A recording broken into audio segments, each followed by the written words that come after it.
নমস্কাৰ বিশেষভাৱে সৈতে ষ্টুডিঅ'ৰ মজিয়াত মই লিপিকা খেলো ইণ্ডিয়াৰ উচ্চ প্ৰতিযোগিতাত বাহনাৰ ইপমেন একাডেমীৰ খেলুৱৈৰ বৃহৎ সফলতা নিউজ নাওৰ এক বিশেষ প্ৰতিবেদন শিৱসাগৰ জিলাৰ ডিমৌত অলপতে অনুষ্ঠিত হোৱা আস্মিতা খেলো ইণ্ডিয়াৰ উচ্চ প্ৰতিযোগিতাত যোৰহাট জিলাক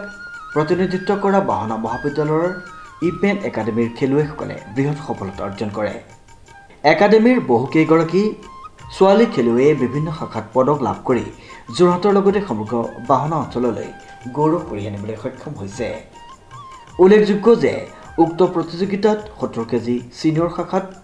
একাডেমীৰ লিজা গগৈয়ে সোণৰ পদক লাভ কৰাৰ সমান্তৰালকৈ 45 কেজি সিনিয়ৰ শাখাত কংকনা সন্দিকৈয়ে ব্ৰঞ্জৰ পদক 36 কেজি সাব জুনিয়ৰ শাখাত কংকনা বৰাই সোণৰ পদক লাভ কৰিবলৈ সক্ষম হয় ইফালে তাউলু সাব জুনিয়ৰ গ্ৰুপ